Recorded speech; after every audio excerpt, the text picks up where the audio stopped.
민주주의 원칙과 자유의 중요성을 강조한 내용으로 잘 알려진 링컨 대통령의 게티스버그 연설이 나온 지 150주년이 됐습니다. 미국은 물론 세계 각국의 정치적 갈등이 깊어지면서 게티스버그 연설이 내세운 민주주의 원칙이 재조명받고 있습니다. 경제협력개발기구 OECD가 내년 세계 경제 성장률 전망치를 3.6%로 낮추어 발표했습니다. 내년 한국 경제는 3.8% 성장할 것으로 전망했는데 마찬가지로 올 상반기 전망보다 하향 조정했습니다. 내년 1월부터 LA시 전역의 대형 식품업소에서 플라스틱 봉지 사용이 전면 금지될 예정인 가운데 LA시가 이에 대한 대대적인 홍보에 나섰습니다. 일부 우려와는 달리 업소 매출이나 소비자들의 불편에는 큰 지장이 없을 것으로 예상됩니다. 노스캐롤라이나주의 한 중년 부부가 입양아를 끔찍한 방법으로 학대하다 경찰에 붙잡혔습니다. 드러난 이 부부의 신부는 더 충격적이었습니다. 홍명보 감독이 이끄는 축구 대표팀이 두바이 원정에서 러시아에게 아쉽게 역전패했습니다. 휴식 없는 장거리 이동 등 원정에 따른 악조건을 결국 극복하지 못했습니다.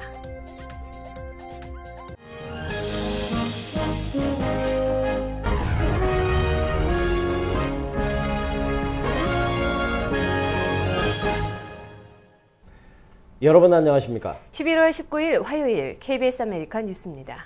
링컨 대통령의 게티스버그 연설은 민주주의 원칙과 자유의 중요성을 강조한 내용으로 우리에게도 잘 알려져 있는데요. 이 연설이 나온 지 150주년이 됐습니다. 미국은 물론 세계 각국의 정치적 갈등이 깊어지면서 게티스버그 연설이 내세운 민주주의 원칙이 재조명받고 있습니다. 이강덕 기자입니다. Government of the people, by the people, for the people, shall not perish from the earth.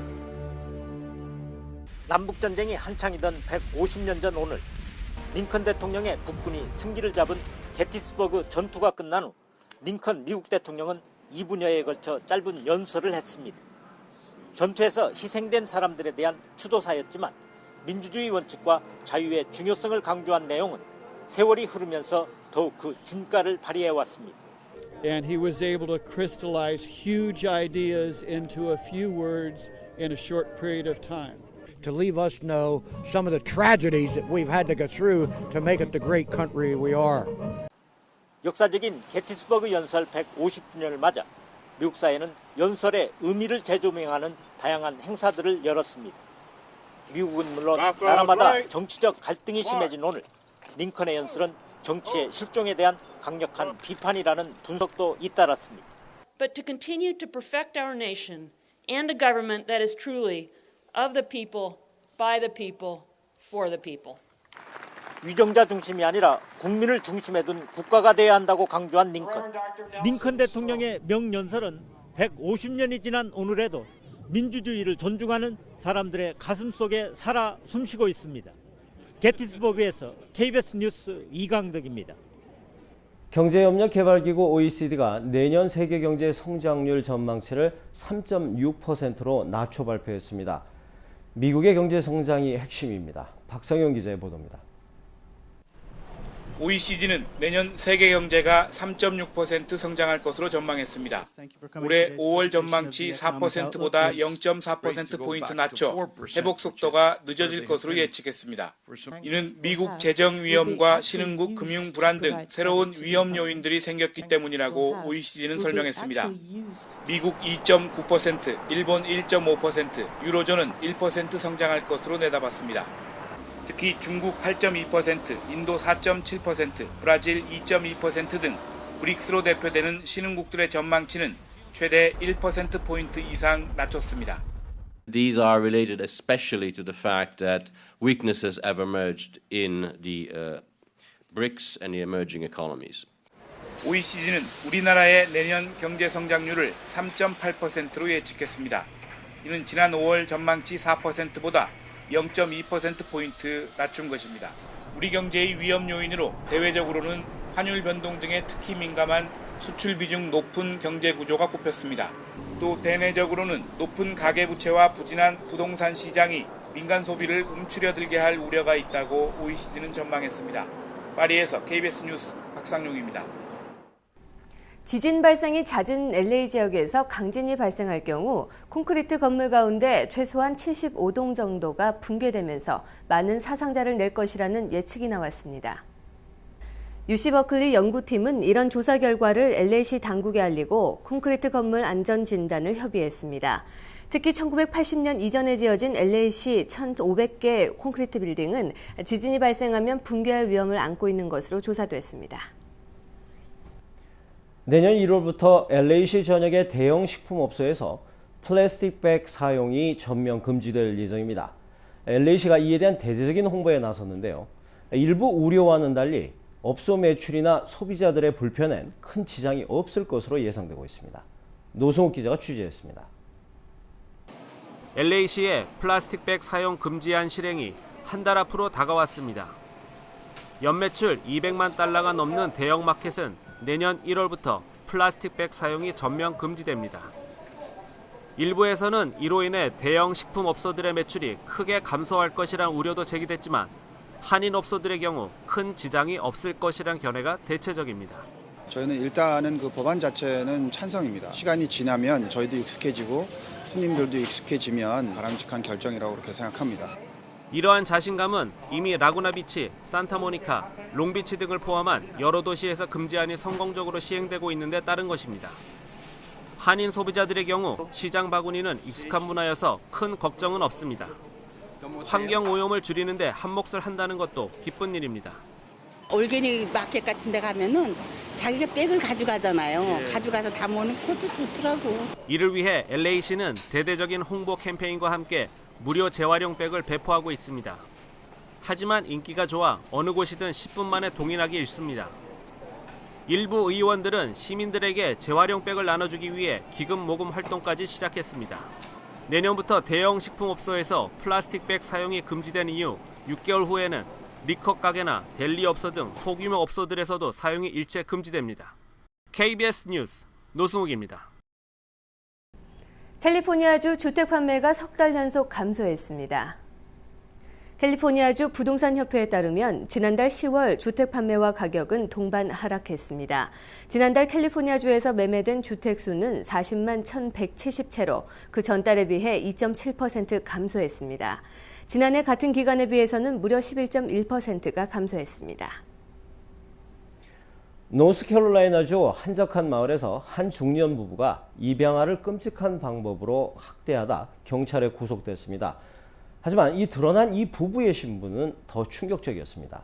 유원중 기자의 보도입니다. 미국 교외의 한적한 마을. 동물 울음소리가 난다는 신고를 받고 출동한 경찰관이 끔찍한 상황을 목격합니다. 온갖 동물 배설물과 쓰레기로 악취가 진동하던 집엔 11살 소년이 수갑을 찬 채 형광 기둥에 묶여 있었습니다. Chicken feet were tied together by a string and it was hanging around his neck like this. 사건 당일 최저 기온은 0도. 어린이는 티셔츠만 입은 채였습니다. 경찰은 이어 집안을 급습했고 먹지 못해 바짝 마른 아이 4명을 추가로 발견합니다. 아이들을 학대한 50대 백인 부부는 아동 학대 혐의로 긴급 체포됐습니다. 남편은 병원 응급실 간호사였고 아내는 카운티 정부의 사회보장국 감독관인 공무원이었습니다. 지역사회에서 인정받던 중년 부부의 감춰진 사생활은 그야말로 충격이었습니다. And some sick people. Sick and ungodly and demonic. Makes you wonder what our county officials do in their spare time. 특히 경찰에 구조된 피해 아동 가운데 4명은 입양아인 것으로 밝혀졌습니다. 구조된 아이들은 학대 용의자 여성이 일했던 사회보장국 산하 아동보호소로 보내졌습니다. KBS 뉴스 유원중입니다. 오바마 대통령의 국정 지지율이 계속 떨어지고 있습니다. 워싱턴 포스트와 ABC 방송에 따르면 오바마 대통령에 대한 국정 지지율은 42%에 그친 반면 지지하지 않는다는 응답은 55%에 달했습니다. 이는 지난 2009년 1월 취임 후 가장 낮은 수치입니다. 마이크로소프트의 공동 창업자이자 이사회 의장인 빌 게이츠 부부가 지난해 미국에서 기부금을 가장 많이 내 경제 전문지 포브스가 선정한 기부왕으로 뽑혔습니다. 포브스의 미국 고액 기부자 50명 명단을 보면 빌 게이츠 부부는 지난해 모두 19억 달러를 기부해 1위에 올랐습니다. 2위는 지난해 18억 7천만 달러를 기부한 워렌 버핏, 버크셔 해서웨이 회장입니다.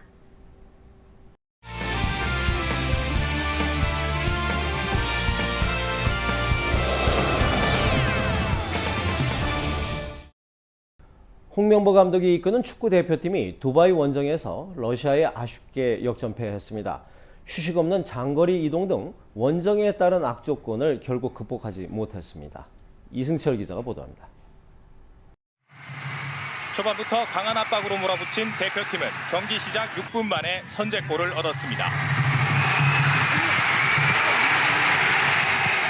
김신욱이 코너킥 상황에서 흐른 공을 놓치지 않았습니다. 선제골로 기세가 올랐지만 불과 6분 뒤 동점골을 내줬습니다. 다소 느슨한 개인 방어와 공을 놓친 정성용의 실수가 아쉬웠습니다. 휴식 없는 장거리 이동에 대표팀은 금세 체력이 떨어졌습니다. 전방 압박은 사라졌고 패스미스도 잦아졌습니다. 주도권도 러시아에게 뺏겨 후반 14분 역전골을 내줬습니다.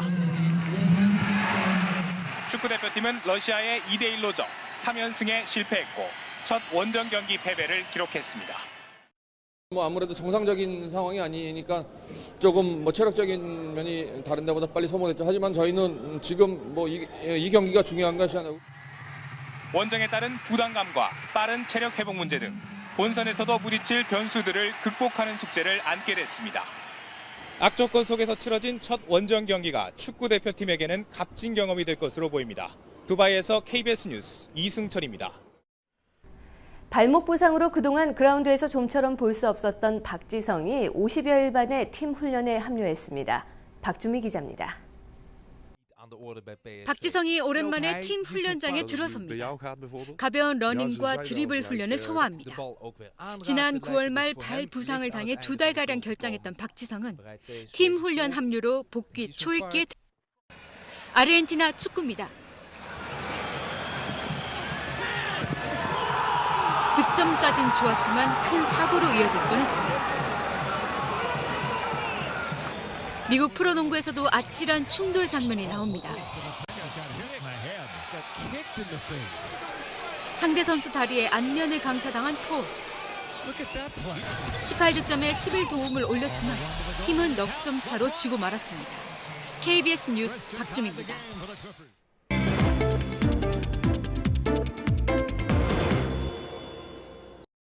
뉴욕 증시는 통화 정책에 대한 불확실성으로 이틀째 숨고르기를 이어갔습니다. 원달러 환율은 1,055원 30전입니다.